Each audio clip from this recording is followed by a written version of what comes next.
Yo, so before we get into it, I don't know what you're doing now, but press on that like button so more people could watch that video. You'd be helping your boy out. And subscribe, join the army, let's reach 5,000 subscribers. And hey, let's get to it. Okay, so based on your request, this is a $650 PC build. Remember the $700 PC build I made like 3 months ago? This is pretty much the same parts. But the thing is that they're all from Newegg now, because Amazon right now there isn't anything in stock, and I guess this will last for the next 2 or 3 weeks, if not months. So yeah, once actually PC parts are in stock again on Amazon, I'll link it down below, but for now there isn't pretty much anything in stock. But the thing is, these people, these like keyboard warriors down in the description who are like, hey, how many frame rates will I get if I played Fortnite at 1080p low settings? I pretty much say it in every single video. This is a 240 frames per second capable PC, but that doesn't mean that it will like run Fortnite at 240 frame rates stable. But I would guarantee that this will hover around 200 frame rates actually stable, because the game like season 3 of Fortnite is actually more demanding than the previous seasons. On top of that, the best like CPU right now to get Fortnite 240 FPS is a K unlocked model of Intel CPUs, something like an i7 9900K or like the 10600K, 10700K. These K unlocked CPU models. But other than that, there isn't pretty much any CPU that could run this game at 240 frames stable when we're looking at pubs. For the GPU, and we're looking at the GPU first because this is a really darn good deal, we're looking at the GTX 1660 Super. Now this GPU is from EVGA, is for 215 bucks. 215 bucks, like that's a great deal. This GPU usually goes for around 250, 260. This is the cheapest I've ever seen for a GTX 1660 Super. It could run Fortnite, as I said, all the way over 200 frames per second. We're looking at 180 to 200 stable or locked FPS. But these other games like Hyperscape, you'd get in around 100 frames per second to 144 frames per second. Warzone, you're getting the same around like 100 to 120 frames per second. And Red Dead Redemption, you'd get like these 60 frames stable. So yeah, anything you throw at this GPU would give you a really good performance for the price.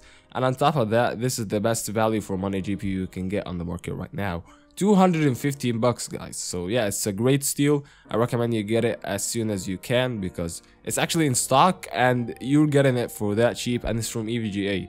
So yeah, it's all wins for you. Now getting back to the CPU, we're looking at the Ryzen 5 3600. The thing is that the Ryzen 3 3300X, which is 50 bucks cheaper CPU, but essentially like performs the same, it's not in stock anywhere, but you're getting that Ryzen 5 3600 with better performance when it comes to streaming, video editing, anything you throw at it actually when it comes to do these CPU intensive tasks that relies on higher core count. Having that extra bit of like CPU power horse is still good, and this is still one of the best value for money CPUs on the market. 170 bucks, so you cannot go wrong at all. As for the board, I would recommend you get anything B450M like board, because these boards are actually like compatible with the next gen Ryzen 4000 series, which should launch somewhere in 2021. So yeah, you can either go with like a Gigabyte B450M DS3H or any ASROCK B450M board, or an MSI board, which actually have the best like value for money. I have more features and support higher frequency RAM. So it depends on what you actually find in stock, and you couldn't go wrong with any, since you're actually not gonna be overclocking the CPU that much. Any B450M board actually would be fine. As for the RAM, we're looking at 16 gigs of DDR4 3200 MHz. You would go with 3600 MHz if you went with the MSI B450M board, any MSI model actually, because these MSI B450M are the boards who support over 3200 MHz. So if you went for the MSI, go with 3600, but if you went with anything other than that, go with 3200 MHz RAM.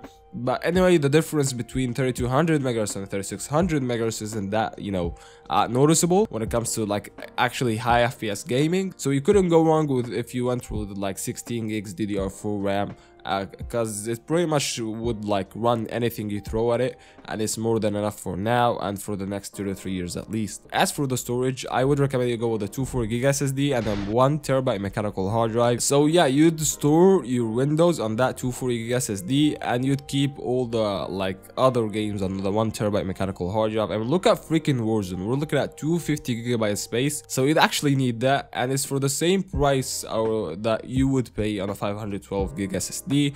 I'll leave it to you, but I would go with an SSD plus a mechanical hard drive because, you know, games are getting more demanding when it comes to space. For the power supply, I would recommend you go with either an EVGA 400 watt power supply. It's actually more than enough, but the upgrade path is not there. This PC doesn't consume over like 250 watts on load, so yeah, 400 watt is pretty much like enough. But you can also go with the EVGA 500 watt power supply if you actually don't feel that it's not enough and you want more wattage out of your PC. But you would be paying like $15 to $20 over 650 bucks, so you'd be getting over the budget, I mean. But I'd leave that to you, but again, 400 watt is okay. As for the case, we're looking at the cheapest one I could find right now, which is the HEC case, and it's for $35. When it comes with an included case fan. The temps will be okay. This PC like is not that demanding when it comes to temps. It will not actually thermal throttle or anything of that sort. So yeah, and the EVGA 1660 Super will hold its own pretty well. So you couldn't go wrong if you went with like a cheap case, because it actually packs what you'd need. You'll not have to worry about dimensions, you know, temps or anything of that sort. So yeah, it's okay. But if you want a better case, you can get something like you know, the Cooler Master Q300L. If you want something with like RGB in it, you could go with the Thermaltake case for around $70. That's got like 3 RGB fans included. It depends on what you'd want, but that case fits the budget and it's more than enough. That one for 35 bucks. So that's been it, guys. If you liked that video, press that like button and subscribe to see more videos of that kind. And hey, I don't know, subscribe, really, like we do really cool stuff here, and I'll see you in the next one. Peace.